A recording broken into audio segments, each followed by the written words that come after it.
Is your student considering obtaining an online degree instead of one that's in person? The good news is that there are scholarships out there as well as financial aid for certain online degrees. So I'm going to explain that in this video on how you and your student can work towards a debt-free degree even if they are pursuing it virtually. Now make sure you hit subscribe because every single week I release a new strategy to work towards a debt-free degree.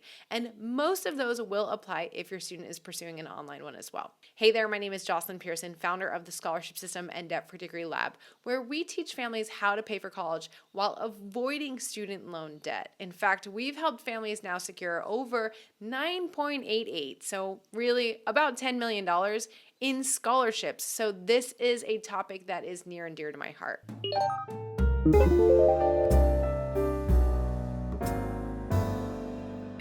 Now, colleges across the nation have added online programs, especially because of COVID. It was something they had to do anyway. And so when they realized, hey, this can be pretty lucrative, they left that online component in many, many situations. There are also strictly online universities and colleges that don't even have an in-person component. So it can really be either of those options if your student is considering a virtual higher education. Some of the reasons that your student may be considering an online degree might be a flexible schedule. So this can be great for those that are working around a family or work obligations or some other sort of commitment that really doesn't enable them to fully live on campus and dive into in-person college.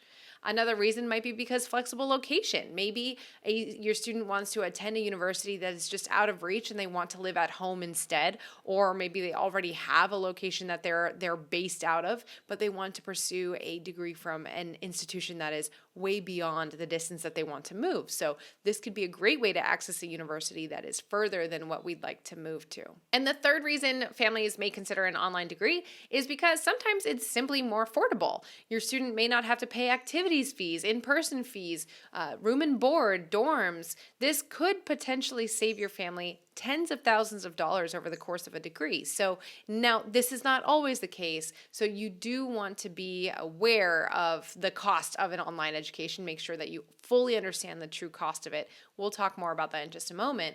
But in some situations, with the right choice, it can be more affordable. Now, lastly, as far as costs, you do want to consider if they may require some in-person things. So, for example, I've seen online universities where every class is online except the final capstone project for graduation, and then the students had to go in person. So if that is the case, you want to consider travel costs and expenses for that. So let me know in the comments, has your student chosen an online college? And if so, which one? I'd love to know which one caught their eye, or are they considering it? And if so, why? Now, before we get into the money side of college, there is typically a requirement for a university to be accredited, whether that is for employers or also scholarships. And so a lot of online programs may not be an official accredited program. And so this is also something you want to make sure that you and your student look into, in addition to understanding the true costs.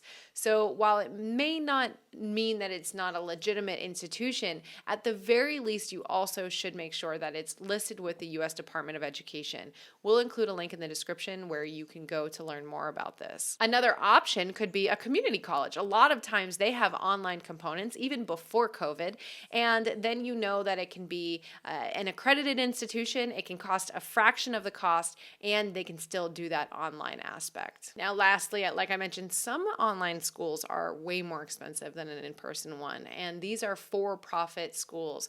A lot of scams have popped up with online universities. We've seen major lawsuits in the past around scam institutions and universities. So do your due diligence with this. Be wary of any kind of scams. If it doesn't seem right, it probably isn't. And in that case, a lot of those scams or sometimes legitimate online institutions can be far more expensive than an actual in-person university. So that is absolutely something you want to weigh pros and cons for. Okay, so let's get into money to help pay for an online degree. So are there scholarships out there for virtual college? The answer is yes, which is great. Now, the thing is that typically students can apply, as long as they are accredited, to normal scholarships. So it doesn't necessarily have to say that it's for an online degree. It could just say that they meet all the other criteria, and it doesn't even mention online or offline. And if you are uncertain about this, if you really want to be sure, then you can email the committee. That is something that we teach our students in the scholarship system all the time. It never hurts to ask. But that said, a lot of scholarships, even if they don't specifically state for online degrees, a student can apply, assuming they meet all the other eligibility requirements. Now, if you want specific steps on how to identify these scholarships and make sure that they are legitimate and have less competition, make sure you register. I'm linking a free training. It should be somewhere on the screen here, but also in the description below. And if you check out that free training, I give you exactly where to find legitimate scholarships that can be used even for online education. Now, that said, when you are searching, you and your student can look in all the places that a student going to an in-person school can look. Looking local, look at local organizations, service organizations, PTA, PTSAs, Rotary clubs, Elks clubs, local banks, credit unions, doctor's offices, lawyers' offices, all of the places around you. Now, this is just one category of where we can look, but those are a great place to begin to find scholarships for online college. Now, there are even specific scholarships for online degrees that do say if your student is pursuing an online education, then they can apply. For example, geteducated.com gives out 2 scholarships per year worth $1,000 each for students attending an accredited online university. So again, that accredited word is very important for many scholarships. Now, beyond these outside scholarships or private scholarships, the ones that are given by organizations beyond the actual official online institution, there could be money through the actual college itself. So sometimes online institutions will have merit money, which is scholarships based on your student's qualifications, and that is always something worth asking for, so contact the school that they're considering attending. But also, your student might be eligible for receiving financial aid through the government. Again, this does depend on which type of online university your student is attending or whether they're accredited or not. You can actually look up if they are eligible for FAFSA. This is also something you absolutely want to ask the institution before enrolling. But if that's the case, if they are eligible for government money, then that would mean that you and your student have to submit FAFSA. So FAFSA is a free application that students can submit every year for federal aid. This is, again, every year. So not just for their freshman year in college, but every year beyond, you want to resubmit this important form. And if you have any questions around FAFSA, we have a full playlist to FAFSA, which I can link to in the description below. So anything important you'll find in the description below. So make sure you check that out before you move on to the next video. Now, what type of money can your student access by submitting FAFSA if the school is eligible for government funding? The first is they can receive debt-free money such as grants like the Pell Grant, and this money does not have to be paid back. They might also receive government-based student loans.